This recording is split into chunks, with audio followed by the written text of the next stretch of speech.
We're making Pokemon eggs. Fam. Yo, fam. We're making Pokemon eggs. Let's get started.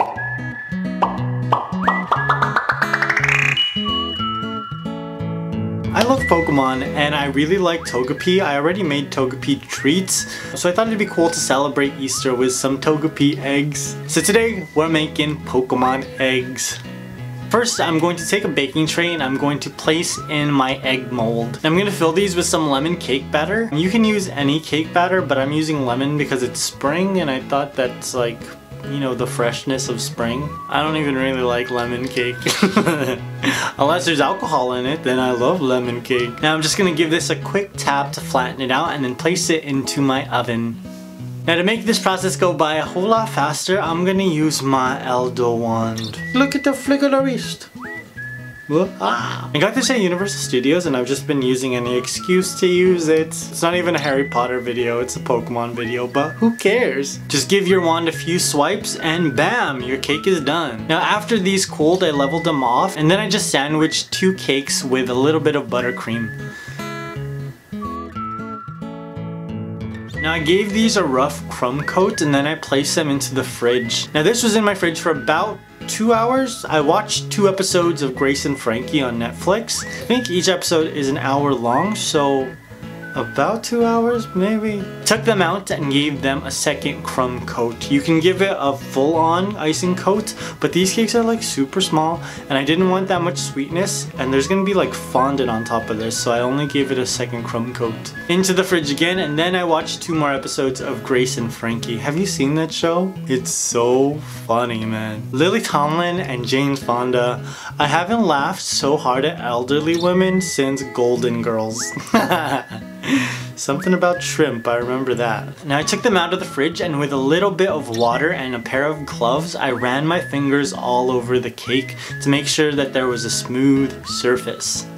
Once I did that to all 3 of my cakes, it was time to decorate. So first we're gonna decorate my least favorite cake, which is the generic Pokemon egg cake. It's ugly, I'm not even gonna lie, I didn't even like doing this. This is the generic Pokemon egg that all Pokemon seem to hatch from, so I kinda had to do it. I rolled out some ugly yellow, it's kinda like a beige tan, ugly tan, I don't know, I don't like it, but I used it. And then I covered my entire cake with it. I smoothed out the top first and just worked my way to the bottom.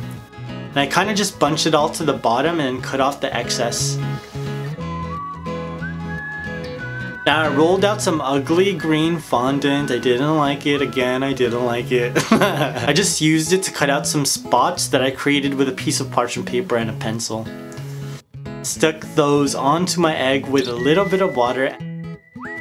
And voila, it's so okay looking. I mean, it looks like the Pokemon egg, but you know, I don't like it, you know. So we're gonna go from my least favorite egg to my favorite egg, the Togepi egg. Now I rolled out some white fondant and just covered my entire egg cake with it. Again, just smoothing out the top and then working my way to the bottom, cutting off the excess and then just shaping the bottom as much as I can. I thought tiny cakes were gonna be easier to work with, but when you got fat fingers, it doesn't help because the egg is too small. I rolled out some blue and red fondant and created some of the decorations that go on Togepi Shell. There's like triangles and diamond shapes. I still remember when Misty got the Togepi egg. Do you guys remember that episode? I was like, what kind of Pokemon comes out of that? And then it hatched and I was like, what the heck is that? I don't know, but it's really cute. And I placed all of these decorations onto the egg with a little bit of water. I kind of just googled some pictures of Togepi to make sure that all of these decorations were in the right place. And voila, a Togepi egg. Last, we're going to be making a Pikachu egg. Now I couldn't find an official picture for what a Pikachu egg looked like, so I just made it up. I rolled out some yellow fondant and then placed it onto my egg cake.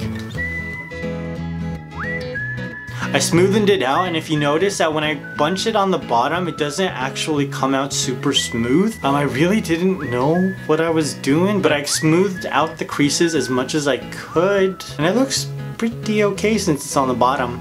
I rolled out some brown fondant and cut out 2 brown oval shapes.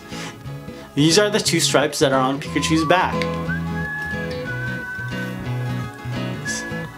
attach them with a little bit of water, and our Pokemon egg trio is complete. So cute. You like my Pokemon song? Nobody does. I'm sorry about that, guys. Even though I don't like the generic Pokemon egg, I still remember playing Nintendo and then having to take your Pokemon to the Poke Center and then making them breed, and then nurse comes out and she's like, "We found this. It's an egg. Take it." Then your Nintendo does a little shake, and then boom, it's like, what? The egg is hatching, and then you get a little Nidoran, you know? Because you had Nidoqueen and Nidoking before. Did I mention that? Probably not. Now I'm curious, which one of these 3 eggs is your favorite? I love the Pikachu egg, but the Togepi egg is still my favorite because I love Togepi. Now I have a whole lot of Pokemon cakes and treats that you can check out, and I have a lot more ideas, but I don't have that much time. Now, I hope you guys enjoyed this. Let me know in the comments what you want me to make next, and I will see you very soon. Bye.